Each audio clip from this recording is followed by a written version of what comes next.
नमः सर्वेभ्यः। लघुसिद्धान्तकौमुद्याः अस्मिन् वर्गे सर्वेषां स्वागतम्। येनाक्षरसमाम्नायमधिगम्य महेश्वरात् कृत्स्नं व्याकरणं प्रोक्तं तस्मै पाणिनये नमः। वाक्यकारं वररुचिं भाष्यकारं पतञ्जलिं पाणिनिं सूत्रकारं च प्रणतोऽस्मि मुनित्रयम्। नत्वा सरस्वतीं देवीं शुद्धां गुण्यां करोम्यहं पाणिनीयप्रवेशाय लघुसिद्धान्तकौमुदीम्।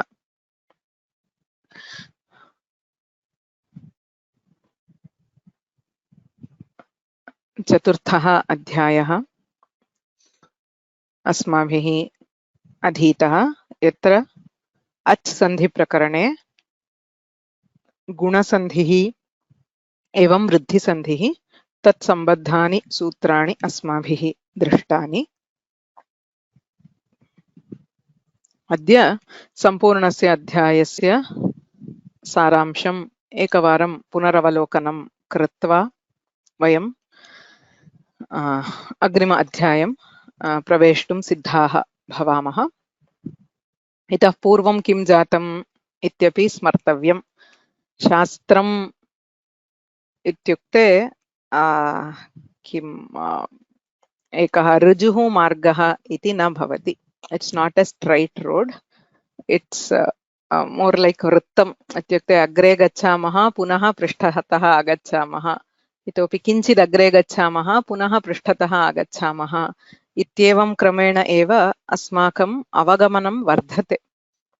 यदा अस्माभिः आरब्धं संज्ञाप्रकरणे मया प्रथमाध्याये केचन विचाराः उक्ताः, इदानीं प्रायः भवन्तः प्रतिगत्य तत् पुनः पठन्ति चेत् अवगमनं भिन्नमेव भवति, किञ्चित् अधिकम् अवगम्यते। एवमेव यथा यथा अग्रे गच्छामः तथा तथा पूर्वतन अंशाः किञ्चिद्वा यः अध्यायसारांशः इत्यस्ति तद्वा पुनः पठनीयं भवति। शास्त्रे कदापि पूर्वतनं समाप्तं तद्विस्मृत्य अग्रे गच्छामः इति तु न भवत्येव। सर्वमपि यथा यथा अग्रे पठामः तत्र पूर्वतनवर्गाः एव तस्य आधारभूताः भवन्ति। अतः तत्सर्वं स्मर्तव्यम्। स्मर्तव्यम् इत्युक्ते क्लेशः न भवति। वस्तुतः अस्माभिः लघु लघु खण्डाः एव अधीयन्ते, तत्र तत्र परीक्षा अपि क्रियते। तत्र किम् अपेक्ष्यते इति चेत् आवृत्तिः इति उच्यते। तदा तदा गत्वा पुनः एकवारं स्थूलरूपेण वा परिशीलनं कुर्मः चेत् मनसि तिष्ठति। तर्हि अस्माभिः आदौ अध्यायत्रये किमधीतम् इति स्मर्तुं प्रयत्नं कुर्मः। प्रथमाध्याये अस्माभिः व्याकरणशास्त्रं तस्य पीठिकारूपेण तत्र मुनित्रयं, सूत्रकारः पाणिनिः, वार्तिककारः वररुचिः, भाष्यकारः पतञ्जलिः इत्येतेषां त्रयाणां विषये किञ्चित् ज्ञातं।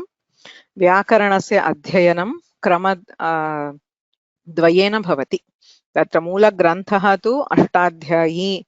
अष्टसु अध्यायेषु प्रायः 4000 सूत्राणि निबद्धानि सन्ति।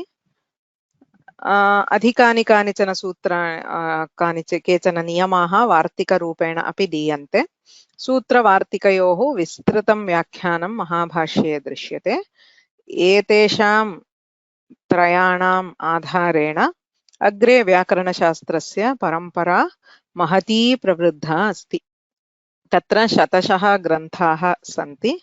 मुख्यतः व्याकरणाध्ययनं परम्पराद्वयेन क्रियते। एकः क्रमः प्राचीनक्रमः, काशिकाक्रमः इत्यपि कथ्यते, यत्र काशिकायाः अष्टाध्याय्याः क्रमेण एव सूत्राणाम् अध्ययनं क्रियते। इदानीं वयं जानीमः प्रथमं सूत्रमस्ति वृद्धिरादैच्। ततः पूर्वं माहेश्वरसूत्राणि। अतः अ इ उण् इत्यारभ्य काशिकाकारेण तत्र सूत्रार्थः उदाहरणम् इत्यादि दीयते। ततः वृद्धिरादैच् अदेङ्गुणः इत्यारभ्य तेनैव क्रमेण तत्र सूत्राणाम् अर्थः उदाहरणम् इत्यादि विस्तृतरूपेण कथ्यते। सः अष्टाध्यायी क्रमः अथवा काशिकाक्रमः इत्युच्यते। अन्यः क्रमः प्रक्रियाक्रमः इत्युच्यते। तत्रापि बहवः ग्रन्थाः सन्ति, किन्तु बहुमुख्यः ग्रन्थः वैयाकरणसिद्धान्तकौमुदी यत्र सूत्राणां क्रमस्य परिवर्तनं कृतं भट्टोजीदीक्षितेन प्रक्रिया सौलभ्यं मनसि निधाय। यदा वयं एकैकशः कानिचन पदानि ज्ञातुं प्रयत्नं कुर्मः, तत्र यानि मुख्यानि कार्याणि भवन्ति तत्र आदौ सन्धिकार्याणि, तदनन्तरं शब्दरूपाणां सम्पूर्णसिद्धिः इत्येवं प्रकारेण तेन सूत्राणां क्रमपरिवर्तनं कृतं।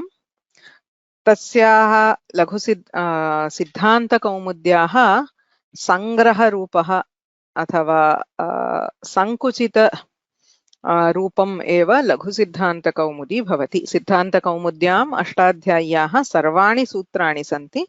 तत्र पाणिनीयप्रवेशाय व्याकरणशास्त्रे प्रवेशं कर्तुं ये इच्छन्ति प्रारम्भिकस्तरीयछात्राः, तेषां साहाय्यार्थं मुख्यानां सूत्राणां संग्रहं कृत्वा वरदराजेन लघुसिद्धान्तकौमुदी इत्येषः ग्रन्थः प्रणीतः। स एव ग्रन्थः इदानीम् अस्माभिः अधीयमानः अस्ति। तत्र प्रथमं प्रकरणमासीत् संज्ञाप्रकरणं, यत्र आदौ माहेश्वरसूत्राणि दृष्टानि, ततः इत् संज्ञा ज्ञाता। माहेश्वरसूत्रेषु अन्ते विद्यमानानां वर्णानाम् इत् इति संज्ञा क्रियते हलन्त्यम् इति सूत्रेण। इत् संज्ञकवर्णम् आश्रित्य प्रत्याहारनिर्माणं क्रियते आदिरन्त्येन सहेता इति सूत्रेण। एते प्रत्याहाराः बहुत्र व्याकरणे उपयुज्यन्ते। इदानीम् एतावता यत्र यत्र इको एणचि, एचो यवायावः, वृद्धिरेचि एत्येतत्युत्सु एवं प्रायः प्रतिसूत्रम् अस्माभिः प्रत्याहाराणां उपयोगः क्रियमाणः अस्ति। सर्वत्र वर्णानां संग्रहार्थं तत्र प्रत्याहाराः निर्मिताः। तदनन्तरम् अस्माभिः वर्णविषये ज्ञातम्। तत्र स्वराः सन्ति, स्वराः बहुविधाः सन्ति। ह्रस्वदीर्घप्लुताः, उदात्तानुदात्तस्वरिताः, अनुनासिकाननुनासिकाः इति। तत्र व्यञ्जनेषु अपि वर्गीयव्यञ्जनानि सन्ति। तेषां सर्वेषामपि वर्णानां स्थानं, प्रयत्नः, आभ्यन्तरप्रयत्नः, बाह्यप्रयत्नः, अकुहविसर्जनीयानां कण्ठः इत्यादि रूपेण स्थानानि ज्ञातानि। ततः 5 आभ्यन्तरप्रयत्नाः, 11 बाह्यप्रयत्नाः अपि ज्ञाताः। तेषां स्थानानां प्रयत्नानां च आधारेण सवर्णम् इति काचित् संज्ञा, तुल्यास्य प्रयत्नं सवर्णं। ययोः वर्णयोः स्थानं प्रयत्नः समानं भवति, तयोः सवर्णसंज्ञा भवति इत्यपि ज्ञातवन्तः। अन्याः काश्चन संज्ञाः तत्र अधीताः। पदं, संयोगः, संहिता इत्यादि। एतासां सर्वासामपि संज्ञानाम् उपयोगः यथा यथा अग्रे गच्छामः तथा वयं अधिकरूपेण पश्यामः। एवं किञ्चित् पीठिकारूपेण अधीत्य अस्माभिः सन्धिप्रकरणम् आरब्धम्। तत्र आदौ यण् सन्धिः, अयादिसन्धिः। इको एणचि इत्यनेन यण् सन्धिः भवति, एचो यवायावः इत्यनेन अयादिसन्धिः भवति। तत्सम्बद्धानि सूत्राणि अधीतानि। तदनन्तरम् अयम् अध्यायः आरब्धः।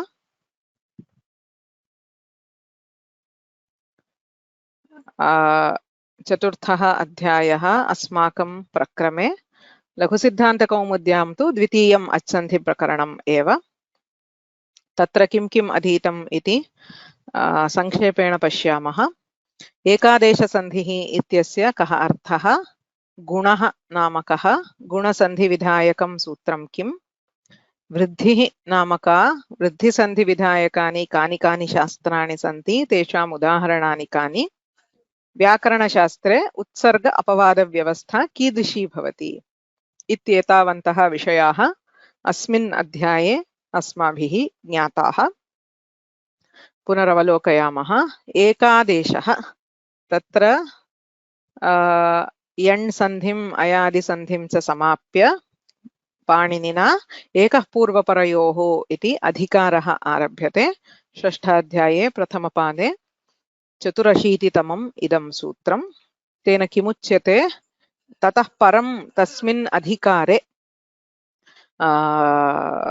एकादशोत्तरशततमसूत्रपर्यन्तम् अयम् अधिकारः गच्छति ऋत उत् इति सूत्रपर्यन्तं तावत् पर्यन्तमपि सूत्रेषु पञ्चमी विभक्त्या पूर्ववर्णः निर्दिश्यते सप्तमी विभक्त्या परवर्णः निर्दिश्यते पूर्वपरयोः स्थाने एकः आदेशः क्रियते स एव एकादेशः इति व्यवह्रियते यण् सन्धिम् अयादिसन्धिं च विहाय अन्ये सर्वेऽपि स्वरसन्धयः गुणः वृद्धिः सवर्णदीर्घः पूर्वरूपं पररूपम् इति सर्वे अपि एकादेशसन्धयः भवन्ति यत्र द्वयोः वर्णयोः स्थाने एकः आदेशः भवति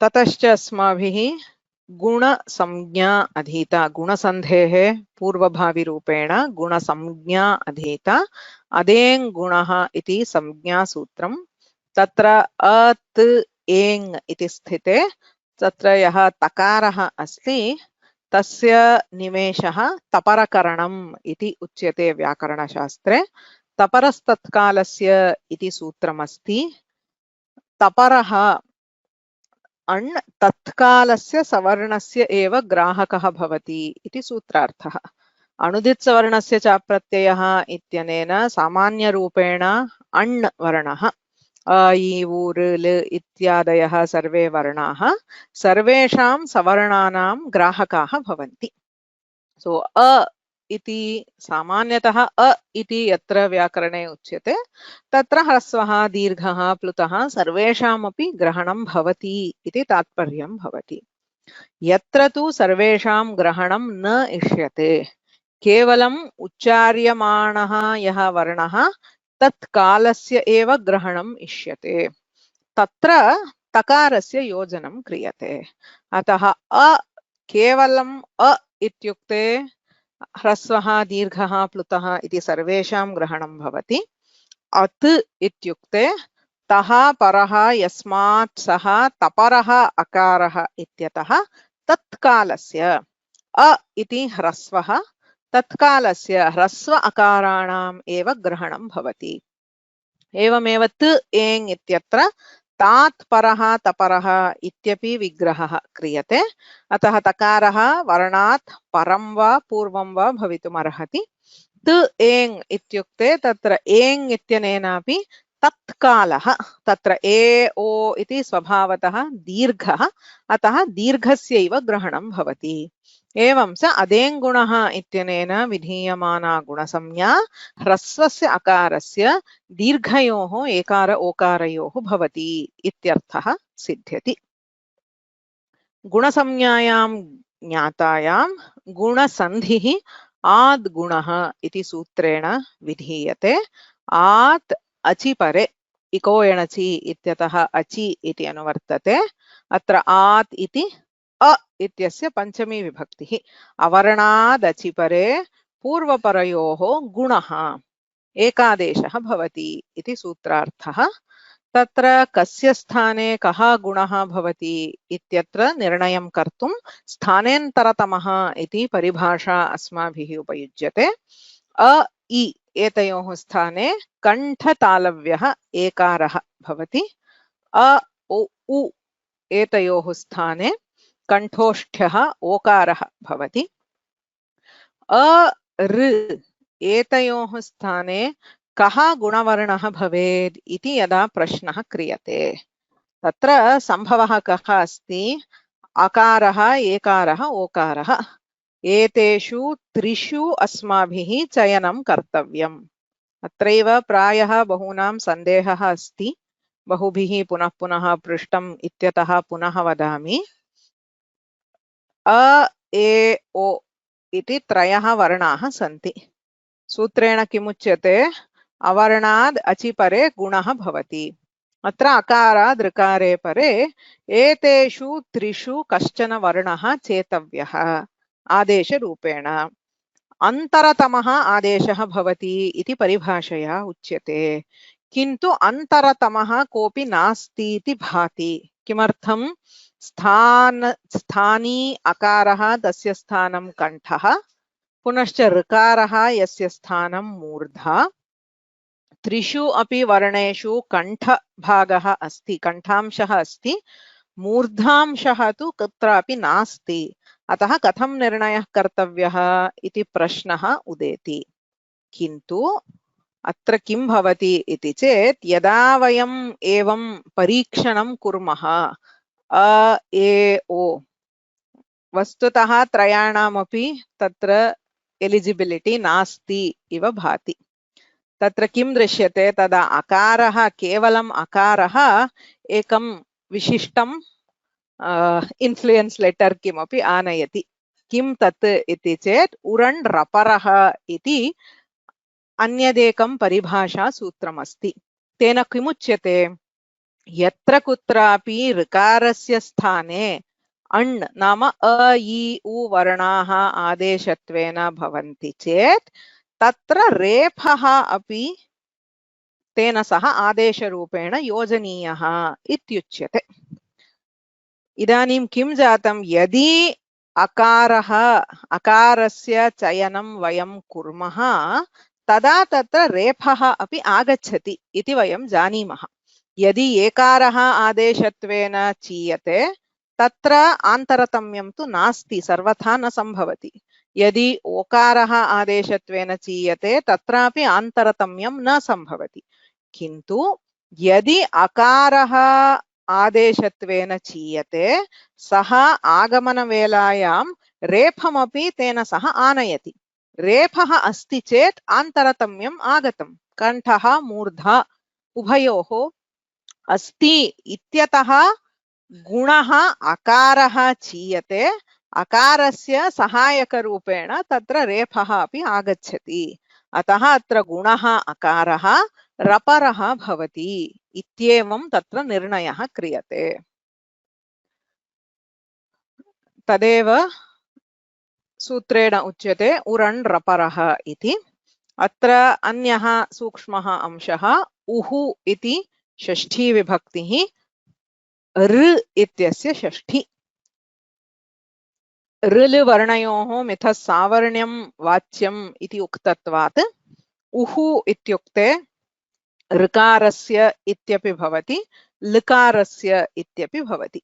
यथा ऋकारस्य स्थाने विधीयमानः अकारः रपरः सन्नेव प्रवर्तते, एवं लकारस्य स्थाने विधीयमानः गुणः अपि रपरः एव भवति। तत्र र इति तु एकः वर्णः रेफः न, अपि तु र प्रत्याहारः। हयवरट् लण् इति माहेश्वरसूत्रेषु लकारोत्तरः यः आकारः अस्ति सः अनुनासिकः। अनुनासिकत्वात् उपदेशे अजनुनासिक इति सूत्रेण तस्य इत् संज्ञा भवति। हयवरट् इत्यत्र रेफस्य अनेन अकारेण सह प्रत्याहारे कृते र इति प्रत्याहारः भवति, येन रेफस्य लकारस्य च ग्रहणं भवति। अतः ऋकारः स्थानी अस्ति चेत् तत्र अर् इति आदेशः भवति, लकारः स्थानी अस्ति चेत् अल् इति आदेशः भवति। उभयत्रापि गुणः अकारः रेफपरः लकारपरो वा भवति इति सिद्धान्तः। तत्र उदाहरणान्यपि दृष्टानि। उप इन्द्रः उपेन्द्रः, गंगा उदकं गंगोदकं, कृष्ण ऋद्धिः कृष्णर्धिः, तव लकारः तवल्कारः। यथा मया पूर्वमपि उक्तं, यदि आद्गुणः इति सूत्रस्य विषये विस्तरेण पृच्छ्यते परीक्षायां, विशिष्य अत्र परीक्षायाम् इत्येव न, कुत्रापि विश्वविद्यालयेषु वा कुत्रापि, तत्र एते सर्वे अंशाः लेखनीयाः। गुणः इत्युक्ते गुणसंज्ञा का भवति इति एकेन वाक्येन वा लेखनीयं। गुणः इत्युक्ते अदेङ्गुणः इत्यनेन अ ए ओ एतेषां गुणसंज्ञा अस्ति। अवर्णा रचिपरे पूर्वपरयोः गुणः एकादेशः भवति। तत्र स्थानेन्तरतमः इत्यनेन अकार इकारयोः स्थाने एकारः ओकारः एवं अर् अल् इति आदेशाः भवन्ति इत्युक्त्वा एकैकम् उदाहरणं वा लेखनीयं भवति। इदानीं अग्रे गच्छामः। अग्रिमः सन्धिः वृद्धिसन्धिः। तत्रापि पुनः सन्धेः ज्ञानात् पूर्वं संज्ञा ज्ञातव्या। वृद्धिसंज्ञा वृद्धिसंज्ञा भवति वृद्धिरादैच् इति सूत्रेण। अत्र संज्ञासूत्रं न उल्लिखितं, किन्तु वृद्धिरादैच् इति सूत्रेण आकार ऐकार औकाराणां वृद्धिः इति संज्ञा भवति। आत् एचि परे वृद्धिः एकादेशः इति सूत्रार्थः वृद्धिरेचि इत्यस्य। अत्रापि स्थानेन्तरतमः इत्यनेन अवर्णात् एकारे ऐकारे वा परे ऐकारः आदेशः, ओकारे औकारे वा परे औकारः आदेशः। कृष्णैकत्वं, गङ्गौघः, देवैश्वर्यं, कृष्णौत्कण्ठ्यम् इति क्रमशः उदाहरणानि। ए ऐ ओ औ चतुर्णामपि एकैकम् उदाहरणं प्रदर्शितमस्ति। यत्र विशेषः इति किमपि नास्ति। वृद्धिसन्धिः तु अस्माभिः अवगम्यते एव। वृद्धिः इति संज्ञा इत्येव ज्ञातव्यम्। वृद्धिसन्धिविधायकं द्वितीयं सूत्रम् अस्माभिः दृष्टम्। एत्येधत्यूट्सु इति। अवर्णात् एति एधति ऊट्सु एतेषु त्रिषु परेषु इत्युच्यते। तत्र एति इत्यनेन इण् धातोः रूपं यत् एजादि अस्ति। एति इतः यन्ति, एषि इथः इथ, एमि इवः इमः इत्यादि इण् धातोः रूपाणि भवन्ति। तत्र यत्र यत्र एकारः ऐकारो वा आदौ अस्ति तद्रूपम् अत्र विवक्ष्यते। एवम् अस्ति चेत् तत्र ऐकारः वृद्धिः आदेशः भवति। समानरीत्या एध धातुः अस्ति। एधते, एधेते, एधन्ते इत्यादि। यत्र यत्र एध धातोः रूपम् एजादि अस्ति ततः पूर्वम् अवर्णः अस्ति चेत् तत्र वृद्धिः ऐकारः आदेशः भवति। ऊठ् इत्यस्ति। ऊठ् इति तु आदेशः भवति। व्याकरणशास्त्रे केषाञ्चित् वर्णानाम् ऊठ् इति आदेशः कृतः अस्ति। विशिष्य वाह् इति अस्ति धातुः। तत्र वह् धातोः निजन्तं तस्य वाह ऊठ् इत्यनेन वकारस्य स्थाने ऊकारः आदेशः भवति। तस्य ग्रहणम् अत्र क्रियते। सो ऊठ् इत्यस्य अवगमनार्थं पूर्वतनप्रक्रिया किञ्चित् ज्ञातव्या, अथवा यत्र एतादृश शब्दाः सन्ति, विश्ववाह्, दित्यवाह्, पृष्ठवाह् इत्यादयः ये शब्दाः सन्ति तेषां शब्दानां द्वितीया बहुवचने, तृतीया, चतुर्थी, पञ्चमी, सप्तमी एकवचने इत्यादिषु ऊठ् इति भवति। विश्व ऊहः, विश्व ऊहा इत्यादि। तत्र अकार ऊकारयोः स्थाने औकारः आदेशः भवति। उप एति उपैति इति इण् धातोः उदाहरणम्। उप एधते उपैधते इति एध धातोः उदाहरणम्। पृष्ठ ऊहः पृष्ठौहः इति ऊठः उदाहरणं भवति। अत्र अस्माभिः पृष्टं किमर्थम् इदं सूत्रम् उच्यते। अकारः एकारः अस्ति चेत् वृद्धिरेचि इत्यनेनैव वृद्धिः भवति किल इति प्रश्ने उत्सर्गः अपवादः इत्येतयोः विषये अस्माभिः ज्ञातम्। तत्र अवर्णादचिपरे गुणः इति गुणः उत्सर्गसूत्रम्, सामान्यसूत्रं, जनरल रूल इति कथ्यते। आदेचिपरे वृद्धिः इति तु अपवादः, एक्सेप्शन इति कथ्यते। येन नाप्राप्ते यो विधिरारभ्यते स तस्य बाधको भवति इति अपवादस्य लक्षणं। तस्यैव सरलतया निरवकाशत्वम् अपवादस्य बीजं। वृद्धेः स्वीयः प्रदेशः कुत्रापि नास्ति।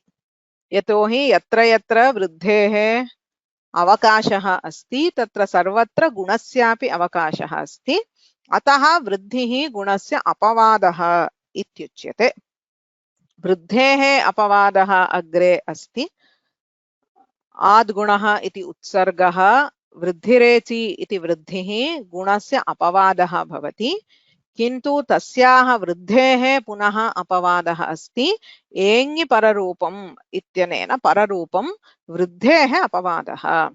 पररूपं किमुच्यते? अवर्णान्ताद् उपसर्गात् एङादौ धातौ परे पररूपं भवति इति पररूपं वृद्धेः अपवादत्वेन दीयते, तस्य पुनः अपवादत्वेन एत्येधत्यूट्सु। एति एधति विशिष्य इत्युक्ते ऊट् अंशः गुणस्य एव अपवादः। अ प्लस् उ ओ ओकारे प्राप्ते औकारः गुणस्य अपवादः, किन्तु एति एधति इत्यत्र एङादि धातुः अस्ति चेत् तत्र पररूपस्य अपवादत्वेन पुनः वृद्धिः विधीयते एत्येधत्यूट्सु। एवञ्च अत्र गुणः केवलम् उत्सर्गः, वृद्धिः गुणस्य अपवादः, किन्तु उत्सर्गः अपि पररूपस्य दृष्ट्या उत्सर्गः। पररूपं वृद्धेः अपवादः, किन्तु एत्येधत्यूट्सु इति सूत्रदृष्ट्या उत्सर्गः भवति। एत्येधत्यूट्सु इति तु सर्वथा अपवादः। So the green is only an utsarga, a pure utsarga, that is, it is not trespassing on somebody else's territory, whereas a red one is an apavada which is fully in somebody else's territory, right? So when it is both red and green, it means that it is an apavada in relation to one sutra and an utsarga for further encroachment upon its own territory. Okay. एवञ्च वृद्धिरेचि इति वृद्धिः एत्येधत्यूट्सु इति वृद्धिः। पुनश्च अन्यानि यानि वृद्धिसूत्राणि दृष्टानि, यथा उपसर्गाद् ऋति धातौ, अवर्णान्ताद् उपसर्गाद् ऋकारादौ धातौ परे, सर्वत्र अवर्णः ऋकारः अ प्लस् ऋ, गुणे प्राप्ते गुणस्य अपवादः वृद्धिः विधीयते, अतः उपसर्गाद् ऋति धातौ इत्यपि आद् गुणः इत्यस्य अपवादः। So it is not only वृद्धिरेचि, this is also an apavada to adgunaha. तथैव यानि वार्तिकानि दृष्टानि, चत्वारि वार्तिकानि अग्रे वक्ष्यामि, तान्यपि अपवादभूतानि वृद्धेः अथवा पररूपस्य। कानिचन वृद्धेः कानिचन पररूपस्य, क्षम्यताम्, कानिचन गुणस्य कानिचन पररूपस्य अपवादभूतानि। Some vartikas are an exception to guna, some are an exception to pararupa. So instead of guna or pararupa, they give vriddhi. एवञ्च उत्सर्गः अपवादः। अग्रे वयं पठामः अकस्सवर्णे दीर्घः इति सवर्णदीर्घः, यणः अपि अपवादः भवति, गुणस्यापि अपवादः। अकारस्य सवर्णे अकारे परे गुणस्य अपवादः भवति, अन्येषाम् इग्वर्णानां सवर्णे परे इको एणचि इति यणः अपवादः भवति। So a brief overview of utsarga apavada. We have not covered everything. पुनः अत्रापि एचो यवायावः इति उत्सर्गः अस्ति, तस्य अपवादत्वेन पूर्वरूपसन्धिः भवति।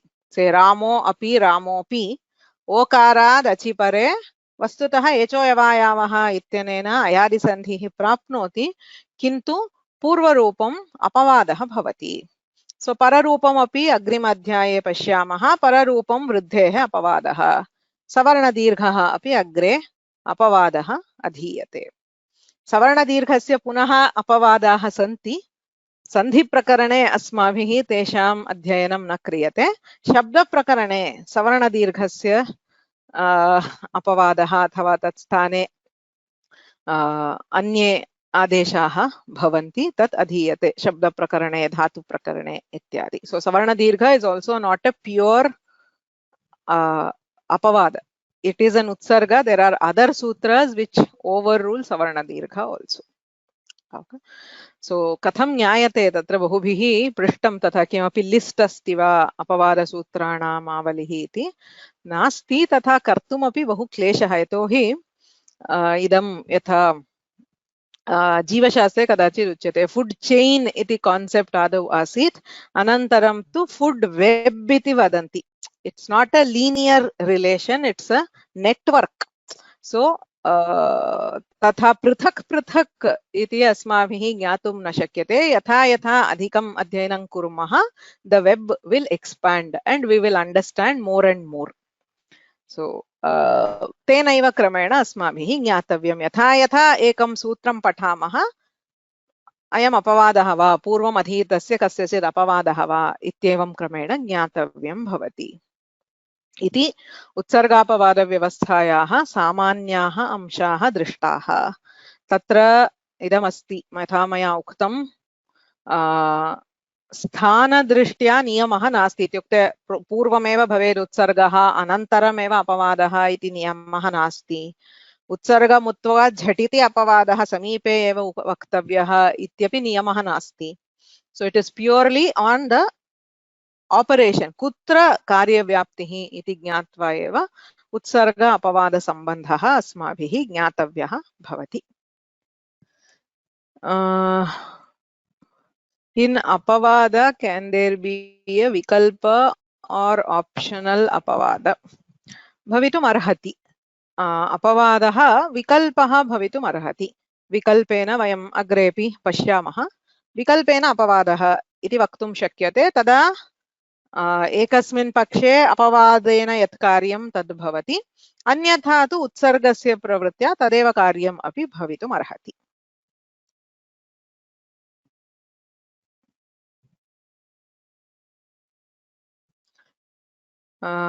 अग्रे गच्छामः. ततः वृद्धिसन्धिविधायकानि कानिचन वार्तिकानि अस्माभिः अधीतानि. अक्षराद् ऊहिन्याम् उपसङ्ख्यानम्. अक्षशब्दाद् ऊहिनी शब्दे परे गुणं बाधित्वा वृद्धिः भवति. अक्षौहिणी इति रूपं सिद्ध्यति. प्रादुहोढोढ्येषैष्येषु इति अग्रिमं वार्तिकं. प्रात् प्र इति उपसर्गः अस्ति. तत्र ऊह, ऊढ, ऊढि, एष, एष्य इति पञ्चपदानि सन्ति चेत् वृद्धिः भवति. प्रौहः, प्रौढः, प्रौढिः इत्यत्र गुणस्य अपवादः. प्रैषः, प्रैष्यः इत्यत्र वृद्धेः पररूपस्य अपवादः भवति. इयं वृद्धिः. So these are very specific only for these words. Anyatra kutrapi prasaktihi nasti. Rite cha tritiya samase. Rita shabdaha tritiya tatpurusha samase asti chet. Tatah purvam akaraha asti chet. Tatra vruddhihi bhavati. Sukhena ritaha sukhartaha. Ayamapi gunasya apavadaha bhavati. Pravatsatara kambala vasanarana dashanam rine. Rina shabde pare. एतेषां षण्णां शब्दानां वृद्धिः भवति. गुणस्य अपवादः. अवर्णाद् ऋकारे परे गुणे प्राप्ते अनेन वृद्धिः विधीयते. प्रारणं, वत्सतरारणं, कम्बलारणं, वसनारणं, ऋणारणं, दशार्णः, दशार्णा इति देशस्य नद्याः वा नाम भवति. सो अत्र विशिष्य ज्ञातव्यं किमपि नास्ति. वार्तिकानि स्मर्यन्ते चेत् एते साधु शब्दाः ज्ञायन्ते. यदि वार्तिकं न स्मर्यते तर्हि साधुरूपं न ज्ञायेत, अथवा साधुरूपस्य निष्पत्तिः कथं भवति इति न ज्ञायेत. So there is not much detail there. It is the specific. So these are all specific words. Say ad gunaha will apply in like millions of words. Vruddhirechi can generate millions of words. Whereas this is the other end of the spectrum where like a vartika is specific words. So they are all apavadas. Even though I feel like, okay, there are 4 examples and you have to remember these many words, we have to always understand that the general sutra always has a very, very wide scope. So adgunaha you can apply in like thousands and thousands. If you read any shloka, Ramayana, Mahabharata, Gita, every shloka it is likely that you will find a guna sandhi or a vruddhi sandhi. So even if you are studying just one sutra, it is applying to a very, very wide variety of cases. Whereas these have a limited application, but these words are used in the language. Ataha व्याकरणेन उभयं क्रियते, विशिष्य पाणिनीयव्याकरणेन, तदेव अस्य व्याकरणस्य महत्त्वं। ये सामान्य अंशाः इत्युक्ते सामान्यकार्याणि अपि भवन्ति, विशिष्टकार्याणि अपि भवन्ति। तत्र अपवादाः अधिकाः इति अस्माकं भासन्ते। किमर्थं? तत्र पृथक् पृथक् ज्ञातव्यं, स्मर्तव्यं भवति, किन्तु एतावन्तः एव अपवादाः भवन्ति। तत्र पृथक् पृथक् अङ्गुलिगणनं कर्तव्यं भवति। सामान्यं यदस्ति तत्तु भाषायाम् अत्यन्तं विस्तृततया उपयुज्यते। अतः भाषायाः सम्पूर्णं ज्ञानं प्राप्तुम् अस्माभिः उभयं ज्ञातव्यं भवति। अन्ते वृद्धिसन्धिविधायकम् अपरं सूत्रं दृष्टम् उपसर्गादृति धातौ इति। इदानीमेव उक्तम्, आद् उपसर्गादृति धातौ वृद्धिः एकादेशः भवति। तत्र उपसर्गः नाम कः? उपसर्गाः क्रियायोगे इति सूत्रं दृष्टम्। प्र, परा, अपसम्, अनु, अव इत्यादि 22 प्रादयः सन्ति। प्रादिः इति कश्चित् गणः विद्यते। तत्र ये 22 शब्दाः सन्ति ते शब्दाः क्रियायोगे, प्र, परा, अपसम् इत्यादि ये 22 शब्दाः सन्ति तेषां क्रियायोगे उपसर्गः इति संज्ञा भवति। क्रिया नाम धातुना प्रोक्ता क्रिया, अतः धातुना सह सम्बन्धः यत्र भवति, तिङन्ते वा कृदन्ते वा, तत्र उपसर्गसंज्ञा भवति। उपसर्गसंज्ञा नास्ति चेत् तेषां किं नाम इति बहुभिः पृष्टम्। प्रादिः इत्येव नाम अस्ति, अत एव वयं प्रादिसमासः इति अस्ति। तत्पुरुषसमासे एकः प्रादिसमासः इत्यस्ति। प्राचार्यः इत्यादि, अवकोकिलः, निष्कौशाम्बिः इत्यादि बहवः शब्दाः तत्र धीयन्ते। प्रादिः इत्येव नाम, that is the most specific नाम। निपातः इत्यपि संज्ञा अस्ति, सर्वेषाम् उपसर्गाणामपि अस्ति। निपातसंज्ञा तु क्रियायोगे अपि भवति, क्रियायोगः नास्ति चेदपि भवति। सो निपात इस् अ बिग्गर् संज्ञा। निपातसंज्ञा अग्रिम अध्याये पुनः आगच्छति, तदा वयम् इतोपि विस्तरेण निपातसंज्ञायाः विषये जानीमः। अतः क्रियायोगे क्रियायोगं विना सर्वत्रापि प्रादीनां निपातः इति संज्ञा भवति। केवलं क्रियायोगे उपसर्गः इति संज्ञा भवति। किमपि नास्ति चेत् प्रादिः इति तु अस्ति एव, व्यवहारः तदपि अस्ति। सर्वदा अव्ययत्वमपि भवति। निपातसंज्ञा अस्ति इत्यतः तेषाम् अव्ययत्वमपि भवति। धातुः इत्यपि संज्ञासूत्रमस्ति, भूवादयो धातवः। अन्यदपि अस्ति संज्ञासूत्रं। धातवः द्विविधाः भवन्ति, औपदेशिकाः, आतिदेशिकाः। धातुपाठे भू, येध, स्पर्ध इत्यादि ये उच्यन्ते ते धातवः भवन्ति, भुवादयो धातवः इत्यनेन। अन्ये अपि सन्नन्ताः, णिजन्ताः इत्यादि धातवः सन्ति। तत्र पृथक् सूत्रमस्ति, सनाद्यन्ता धातवः इति। तदपि धातुसंज्ञां बोधयितुं सूत्रद्वयम् अस्ति अष्टाध्याय्यां। भूवादयो धातवः, सनाद्यन्ता धातवः इति। सनाद्यन्तधातूनां विषये अग्रे ज्ञायते। इदानीं तु धातुपाठे ये पठिताः ते यदा क्रियां बोधयन्ति तदा तेषां धातुसंज्ञा भवति। अवर्णान्ताद् उपसर्गाद् ऋकारादौ धातौ परे। तत्र पुनः अस्माभिः तदन्तविधिः, तदादिविधिः। सामान्यतः एवं विशेषणम् अस्ति चेत् तदन्तस्य, सो उपसर्गः, उपसर्गस्य अन्ते अकारः, सो अवर्णान्ताद् उपसर्गाद् इति तदन्तविधिः भवति। यत्र तु सप्तमी विभक्तौ विशेषणविशेष्यभावः अस्ति तत्र तदादिविधिः, ऋकारादौ धातौ परे इत्यर्थः भवति, न तु ऋकारान्ते धातौ। सो ऋकारान्तधातुः इत्युक्ते कृ इति ऋकारान्तधातुः, तथा अर्थः न। ऋकारः धातोः आदौ भवेत् इत्यर्थः। एवमस्ति चेत् तत्र वृद्धिः भवति। उपऋच्छति, उपार्च्छति, प्रऋध्यति, प्रार्थ्यति इत्यादि उदाहरणानि बहु अधिकानि इति न, किन्तु सन्ति। एवञ्च गुणसन्धिः वृद्धिसन्धिः अधीतः।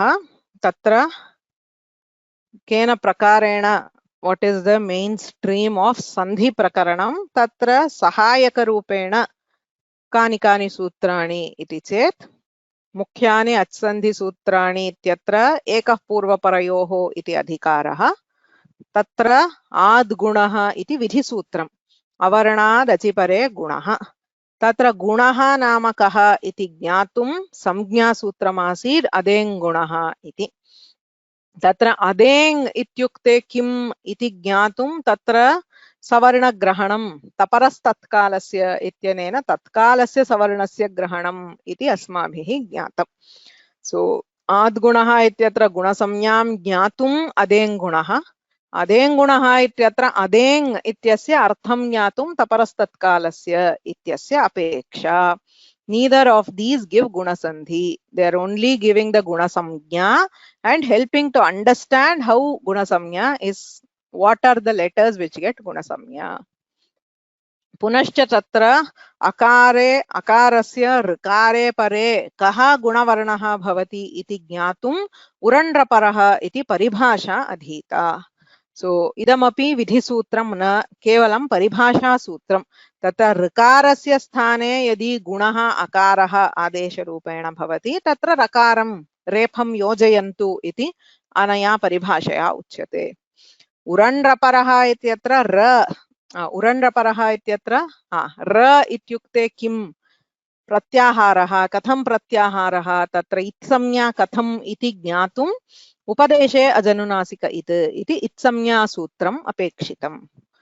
सो गुणवर्णः कः इति ज्ञातुम् उरण्ड्रपरः इति परिभाषा, परिभाषायां र प्रत्याहारम् अवगन्तुम् उपदेशे अजनुनासिक इत्।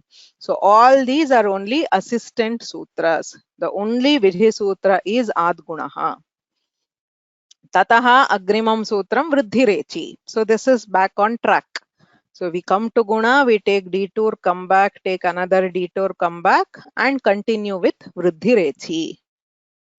अनेनापि पुनः सन्धिः विधीयते। तत्र वृद्धिः नाम का इति ज्ञातुं वृद्धिरादैच् इति संज्ञासूत्रस्य अर्थः अस्माभिः ज्ञातः। ततः एत्येधत्यूट्सु इति विधिसूत्रं वृद्धिसन्धिः एव विधीयते।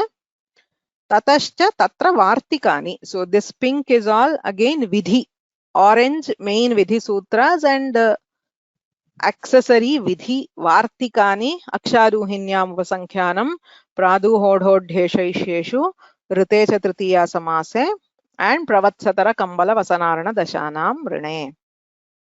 So these can be added like sub items after this because they also belong to the same vruddhi prakarana. Tataha agre आटश्च इति सूत्रं न अधीतं, लघुकौमुद्यां नास्ति, अस्माभिः अर्थः तु ज्ञातः। अग्रिमं सूत्रम् उपसर्गाद् ऋति धातौ इति। तत्र उपसर्गः नाम कः, धातुः नाम कः इति ज्ञातुम् उपसर्गाः क्रियायोगे भूवादयो धातवः इति संज्ञासूत्रद्वयम् अधीतम्. So this is how this section of the Laghu Kaumudi is structured. अत्र मूलम् अस्ति, एकवारं मूलं पठामः। सर्वदा मूलपाठः अत्यन्तम् अपेक्षितः। यद्यपि मया अत्र बहुधा विवरणं दीयते, the quickest way to recap is to just read the moola. You should be the ideal thing, like say if you are thinking what should I aim at after going through all these classes, you should aim, you read these texts of the Laghu Kaumudi directly and understand what it is saying. You should be able to understand each word of it. That is all. So all the extra parikara is only to facilitate that, right? So once you understand all that, you should be able to leave everything else. Just take out the moola of Laghu Kaumudi and okay, I understand this. Okay, so that is the ideal resultant we are looking at. Samayah apekshate, shastre sarvada samayah apekshate, kintu tadartham किं करणीयं मध्ये मध्ये मूलस्य पठनं कृत्वा तत्र किं न अवगम्यते इति अवगत्य तस्य अवगमनार्थं प्रयत्नः कर्तव्यः। तर्हि किमुच्यते? अदेङ् गुणः अत् येङ् च गुणसंज्ञः स्यात्। तपरस्तत्कालस्य तः परः यस्मात् सः च तात् परश्च उच्चार्यमाण समकालस्यैव संज्ञा स्यात्। आद्गुणः अवर्णादचिपरे पूर्वपरयोः एकः गुणः आदेशः स्यात्। उपेन्द्रः गङ्गोदकम् उदाहरणद्वयं दत्तं। ऋकारस्य निमित्तं तु उरण्रपरः इति ज्ञातव्यम्। उपदेशे अजनुनासिक इत्। उपदेशे अनुनासिकः अच् इत्संज्ञः स्यात्। प्रतिज्ञानुनासिक्याः पाणिनीयाः। लण् सूत्रस्थ अवर्णेन सह उच्चार्यमाणः रेफः रलयोः संज्ञा। उरण्रपरः ऋ इति 30 संज्ञा इत्युक्तं। तत् स्थाने यः अण् सः रपरः सन्नेव प्रवर्तते। कृष्णर्धिः तवल्कारः। इदं कस्य उदाहरणम्? आद्गुणः इत्यस्य उदाहरणम्।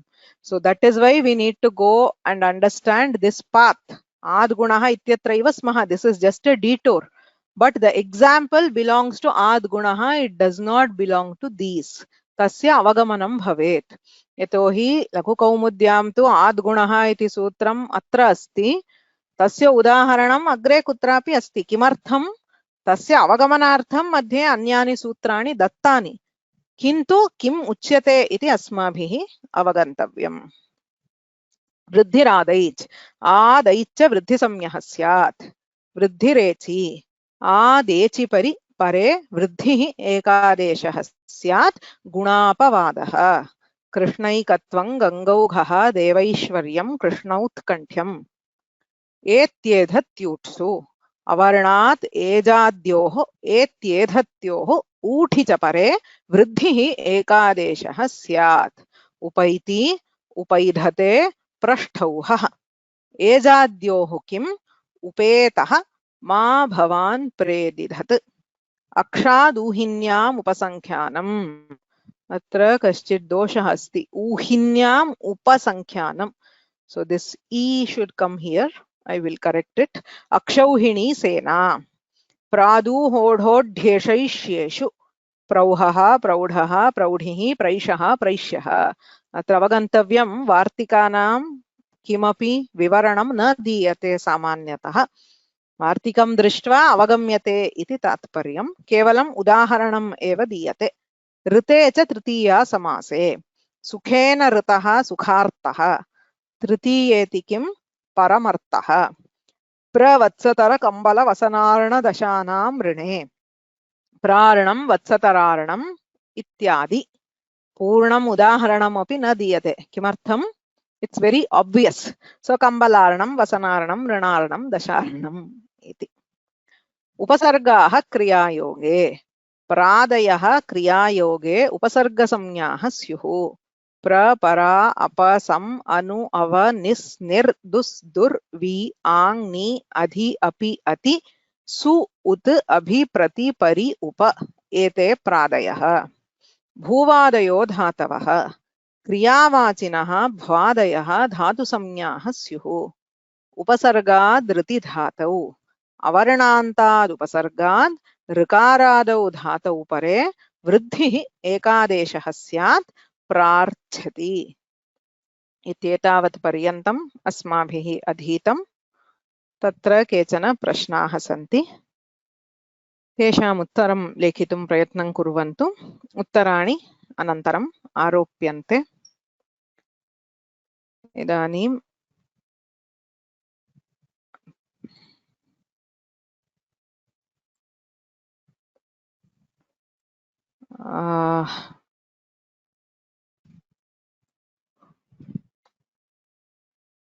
पञ्चनिमेषाः सन्ति। प्रायः 10 निमेषान् स्वीकृत्य प्रश्नानाम् उत्तरं दास्यामि। एङि पररूपम् इति न दृश्यते इति सत्यं तत् सूत्रं वस्तुतः इदानीमपि अस्माभिः नाधीतम् अग्रिमाध्याये एङिपररूपम् इत्यस्य अध्ययनं क्रियते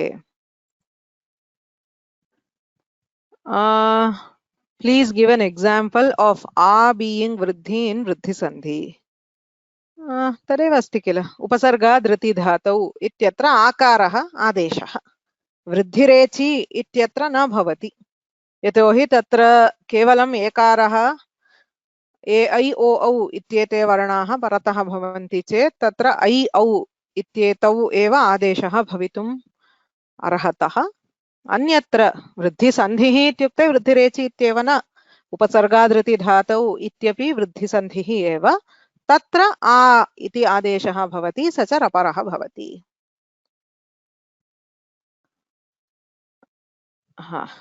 Does are eti and edhati always followed by an akara which belongs to an upasarga? I think it means always preceded by an akara.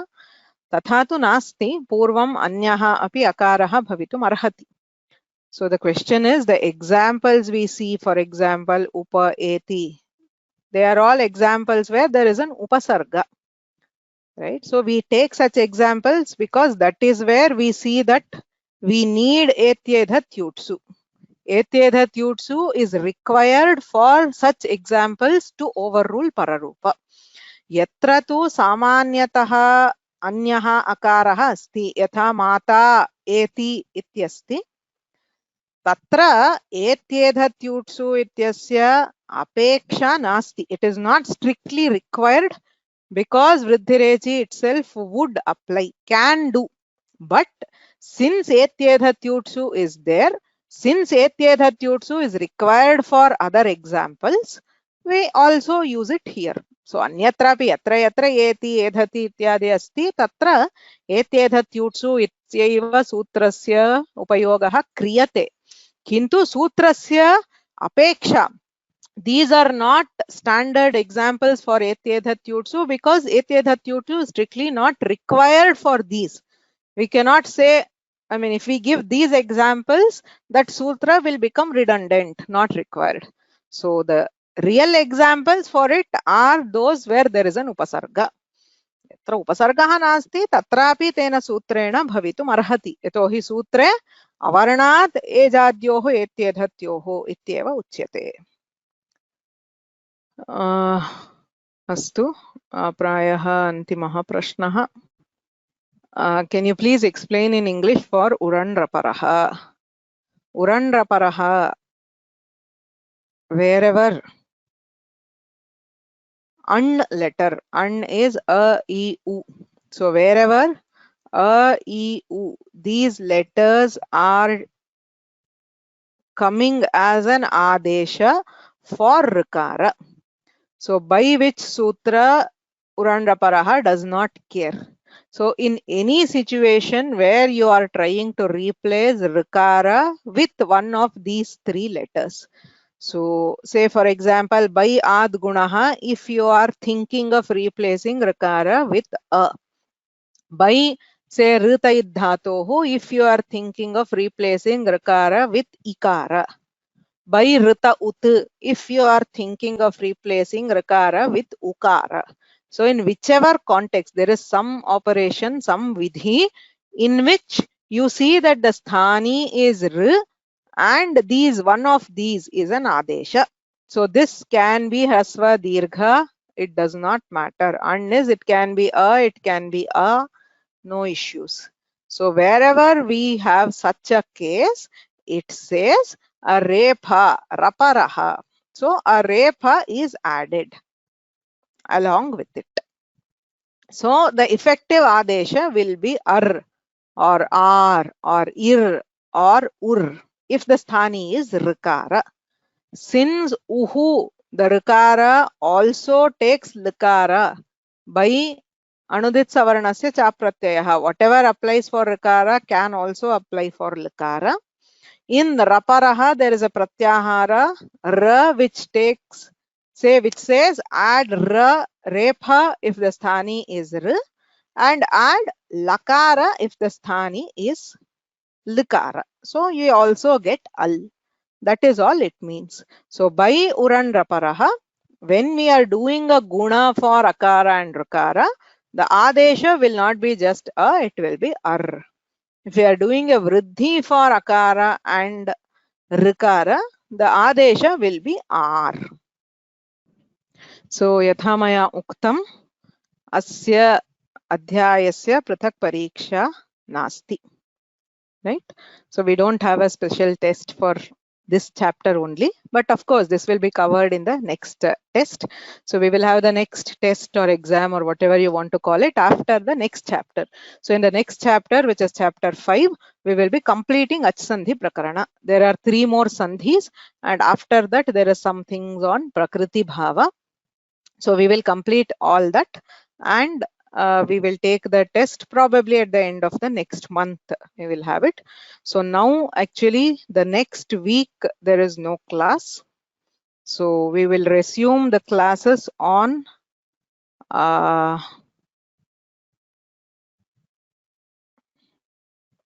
so this Sunday there will be exercise discussion as usual. So we will resume on 8th February, right? So 1st February and 5th February there is no class. So we will resume on 8th. I will send the handouts for the next chapter by then. Okay. येनाक्षर समाम्नाय अधिगम्य महेश्वरात् कृत्स्नं व्याकरणं प्रोक्तं तस्मै पाणिनये नमः. वाक्यकारं वररुचिं भाष्यकारं पतञ्जलिं पाणिनिं सूत्रकारं च प्रणतोऽस्मि मुनित्रयम्. नत्वा सरस्वतीं देवीं शुद्धां गुण्यां करोम्यहं पाणिनीयप्रवेशाय लघुसिद्धान्तकौमुदीम्. So I think there are a couple of raised hands. So if you have a question, you can ask. We can take maybe 5 more minutes. Yes, Ganapati Mahodaya. नमस्ते भगिनी. तत्र वयम् एजाद्योः इण् धातु इति वदामः. तत्र एज् प्रत्याहार ए ओ ऐ औ सन्ति, परन्तु ओकार औकारयोः अवकाशः कुत्र अस्ति तत्र इण् धातोः? नास्ति, भवेदिति नास्ति किल. एचि इति तु अनुवृत्त्या आगच्छति. अस्ति चेत् भवति, नास्ति चेत् न भवति इत्येव. एचि इति अत्र विशिष्य पृथक् ग्रहणं न कृतम्. वृद्धिरेचि इत्यतः अनुवर्तते. यदि सम्भवः अस्ति भवति, अत्र तु नास्ति. एति एधति इत्यत्र तु एकारः ऐकारो वा भवति. ओकार औकारयोः सम्भवः नास्ति. अन्यत् उदाहरणं किमपि नास्ति अत्र तत्र नास्ति. इण् धातु मात्रमेव अत्र उपयोगः. अत्र इण् अथवा एध धातु, धातुद्वयमेव. अस्तु, धन्यवादः. Also I forgot to mention one more thing. The answers, that is, I had not been able to update the Excel QA sheet. So for all classes that were held so far, I have updated it in the course page, so you can take a look. It doesn't have all questions, like selected whichever I felt are important. Most of them were already answered in class, but there were some which needed an answer. So I have updated the Excel sheet. You can take a look with that.